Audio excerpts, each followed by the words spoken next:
প্রিয় দর্শক আসসালামু আলাইকুম। আজকের পর্বে পারফেক্ট দুধ পিঠার রেসিপি নিয়ে চলে আসলাম। দুধ পিঠা হবে একদম নরম তুলতুলে। নানি দাদিরা যেরকম দুধ পিঠা বানাতেন তার চাইতেও বেস্ট দুধ পিঠা আপনি বানাতে পারবেন যদি আজকের রেসিপি আপনি ফার্স্ট থেকে লাস্ট পর্যন্ত দেখেন এবং প্রতিটি টিপস অ্যান্ড ট্রিক্সগুলো ফলো করেন, তাহলে আপনারা এত সুন্দর দুধ পিঠা বানাতে পারবেন যে নিজেই মুগ্ধ হয়ে যাবেন। আশা করছি আজকের রেসিপি আপনাদের কাজে আসবে এবং আপনাদের কাছে অনেক অনেক ভালো লাগবে যদি আপনারা এটা তৈরি করেন। তো চলুন দেখে নেওয়া যাক এটা তৈরি করতে কী কী লাগছে। এর জন্য আমি এখানে নিয়েছি পোলার চাল 1 কাপ। এটা কিন্তু আতপ চাল। আর এটা নিয়েছি ভাতের চাল, মানে সেদ্ধ চাল যেটা দিয়ে আমরা ভাত খাই। সেই চাল নিয়েছি 1.5 কাপ বা 1.5 কাপের একটু বেশি হতে পারে। আর পরিমাণ মতো পানি দিয়ে এটাকে কষলিয়ে কষলিয়ে বেশ কয়েকবার পানি বদলিয়ে খুব ভালোভাবে ধুয়ে পরিষ্কার করে নিতে হবে। এর মধ্যে যদি কোনো পাথর বা ধান থেকে থাকে সেগুলো অবশ্যই বেছে ফেলে ক্লিন করে নিতে হবে।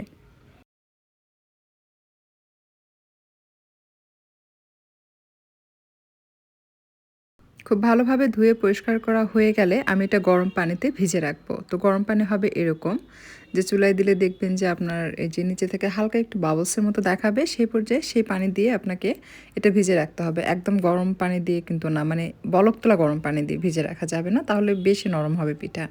ঠান্ডা পানি দিয়েও ভিজে রাখা যায়, কোনো সমস্যা নেই, তবে গরম পানি দিয়ে ভিজে রাখলে কি হয় খুব দ্রুত এটা ভিজে যায়, তো বেশি সময়টা লাগে না আর কি। আর রান্না করার জন্য আমি এখানে দুধ বসিয়েছি জাল করতে, দেখতে পাচ্ছেন এখানে 2 লিটার দুধ আছে। তো এটাকে জাল করে ঘন করতে হবে আর মাঝে মাঝে অবশ্যই নেড়েচেড়ে দিতে হবে। খেয়াল রাখতে হবে তলানিতে যেন লেগে না যায়। দুধ জাল করে ঘন করে নিলে কিন্তু পিঠা খেতে অনেক বেশি টেস্টি হয়। এটা যদি ঘন হয়ে যায় দেখবেন এটা কালারটা চেঞ্জ হয়ে ঠিক এরকম হবে।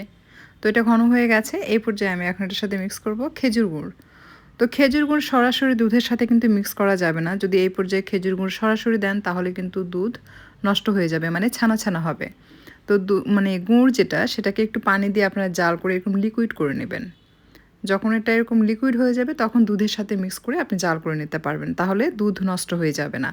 এরপরও অনেকে কমেন্ট করেন যে আপু এরকম করার পরও নষ্ট হয়ে যায়। আসলে আপনারা যদি ঠিকভাবে জাল করেন তাহলে নষ্ট হওয়ার কোনোই সুযোগ নেই। আমি যতবার এটা বানিয়েছি কখনোই দেখিনি যে গুড় পানি দিয়ে জাল করার পর সেটা গরম দুধের সাথে মিক্স করলে সেটা কখনো নষ্ট হয়ে যায়। আপনার গুড়ের যে সিরাপ সেটাও গরম হবে প্লাস দুধটাও গরম হবে। যদি নষ্ট হয়ে যায় সেক্ষেত্রে একটা কাজ করবেন, দুধ ভালো করে জাল করে চুলা থেকে নামিয়ে নেবেন, তারপর গুড় জাল করে ঘন করে নেবেন, সেই গুড়টা আপনার দুধের মধ্যে মিক্স করবেন। আর চুলায় দিয়ে জাল করার দরকার নেই, তাহলে আপনার দুধটা নষ্ট হবে না বা ছানা ছানা হবে না। আমি একটু গুঁড়া দুধ দিলাম, এতে করে পিঠাটা আরও বেশি টেস্টি হবে এবং আরও কিছুটা ঘন হবে। তো আপনি আপনার স্বাদ মতো গুঁড়া দুধ কমিয়ে বা বাড়িয়ে অ্যাড করতে পারেন। আমি এখানে হাফ কাপের একটু বেশি হবে গুঁড়া দুধ অ্যাড করেছি, তবে দুধ খুব বেশি ঘন হওয়া যাবে না, তাহলে কিন্তু পিঠার মধ্যে দুধ প্রবেশ করতে পারবে না, তখন পিঠাটা নরম হতে পারবে না। আমি 1 চিমটির মতো লবণ দিলাম, দিয়ে খুব ভালোভাবে বলক তুলে এটাকে নামিয়ে রেখে দিচ্ছি। এখন পিঠা তৈরি করব। দুধ যেন ঠান্ডা হয়ে না যায় তাই ঢেকে রেখে দিলাম আর পানিটা ঝরিয়ে নিচ্ছে। পানি ঝরানো হয়ে গেলে চাল ব্লেন্ড করতে হবে। তো ব্লেন্ড করার জন্য লাগবে গরম পানি। আমি এখানে 4 কাপ গরম পানি চুলায় বসিয়েছি এবং চুলাটা ধরিয়ে দিলাম, অপেক্ষা করছি একটু গরম হওয়ার জন্য। তো আমার এটা গরম হয়ে গেছে, এই পর্যায়ে আমি এটা নামিয়ে নিচ্ছি। তো এটা কেমন গরম হয়েছে আপনারা নিশ্চয়ই দেখে বুঝতে পারছেন, এটা কিন্তু বলক আসেনি, জাস্ট হালকা একটু বাবলস দেখা যাচ্ছে নিচে। সেই পর্যায়ে আপনাকে পানিটা নামিয়ে নিতে হবে। চাল ব্লেন্ডারে নিয়ে দিয়ে দিচ্ছি লবণ, আমি 1 চামচের মতো দিলাম স্বাদ মতো। বেকিং পাউডারটা 1 চামচের মতো দিলাম, একটু উঁচু করে দিয়েছি দেখতে পাচ্ছেন। বেকিং সোডা কিন্তু দেওয়া যাবে না, তাহলে কিন্তু পিঠার টেস্টটা ভালো আসে না। চেষ্টা করবেন বেকিং পাউডার দিয়েই তৈরি করতে। সাথে দিয়ে দিচ্ছি ভাত হাফ কাপের মতো, বা হাফ কাপের একটু বেশি হলেও হতে পারে। চাইলে এই পর্যায়ে আপনি একটু তেলও দিতে পারেন। এখন সম্পূর্ণ পানিটাই দিয়ে দিচ্ছে, দিয়ে এটাকে ব্লেন্ড করব।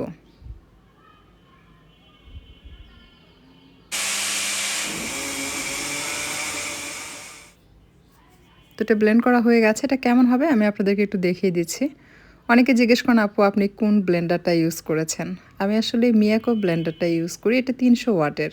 এটা ইন্দোনেশিয়ান, মানে মেড ইন ইন্দোনেশিয়া, যেটা ইন্দোনেশিয়ান তৈরি সেটা কিন্তু বেশ ভালো। অনেক সময় পড়ে ফেটে গেলেও এটার যে মোটর সেটা নষ্ট হয় না। আর আমি আজকে পিঠা বানাবো এই যে এইটাতে দেখতে পাচ্ছেন যে নৌকা, যেটা মানে এটা একটু ছোট, এটাতে পিঠা ভালো হবে, কারণ আপনার চুলার তাপ কতদূর ছড়ায় সেটার উপর ডিপেন্ড করে। আর এটা হচ্ছে মাটির খোলা।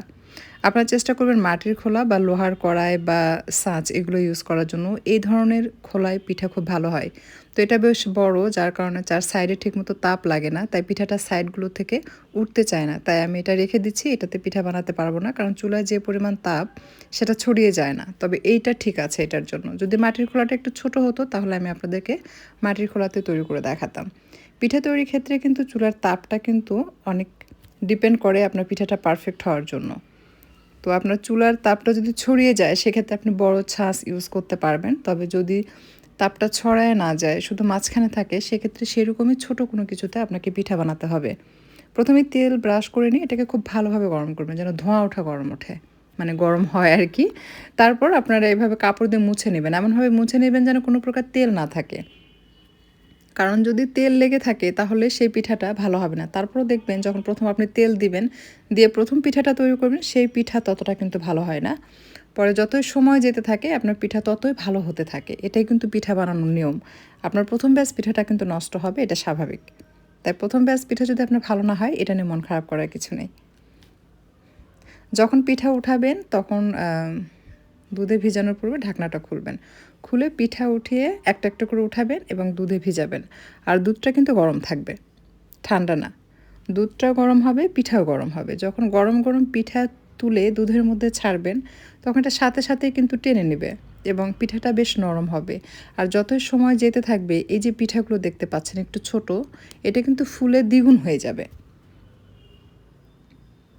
তো এইভাবে পিঠাগুলো তৈরি করলে কি হয়, পিঠাতে অসংখ্য ছিদ্র থাকে, প্লাস পিঠাটা অনেক সফট হয় এবং খাওয়ার সময় আপনি মনে করবেন যে পিঠাটা একটু সিল্কি মনে হচ্ছে।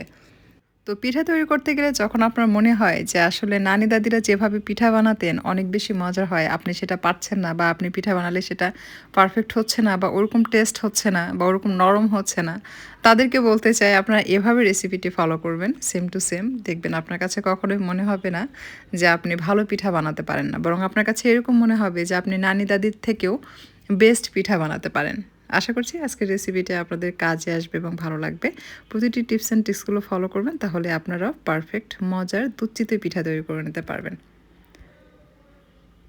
আর এই পিঠা তৈরি করার পর দুধে ভেজানোর পর বেশি নাড়াচাড়া করা যায় না। যদি বেশি নাড়াচাড়া করেন উল্টিয়ে পাল্টিয়ে, তাহলে দেখা যায় সকালবেলা পিঠাটা কিন্তু একটু নষ্ট হয়ে যায়। তাই বেশি নাড়াচাড়া করবেন না, জাস্ট দুধের মধ্যে ভিজে রেখে ঢেকে রেখে দিবেন।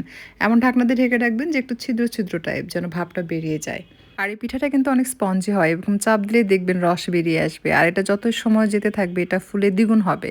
তো আমি এটা তো ভিজে রাখিনি, জাস্ট সাথে সাথে আপনাকে তুলে দেখালাম। আপনারা চাইলে সাথে সাথে তৈরি করে ওই পিঠাটা কিন্তু গরম গরমও খেতে পারবেন। গরম গরমও বেশ নরম। তো আপনারা যদি এটা আধা ঘন্টা ১ ঘন্টা ভিজিয়ে রেখে খান, তাহলে দেখবেন যে আপনার ১ ঘন্টায় এটা ফুলে দ্বিগুণ হয়ে যাবে। আর সারা রাত ভিজিয়ে রাখলে তো এতটাই ফুলবে যে বলার মতো না।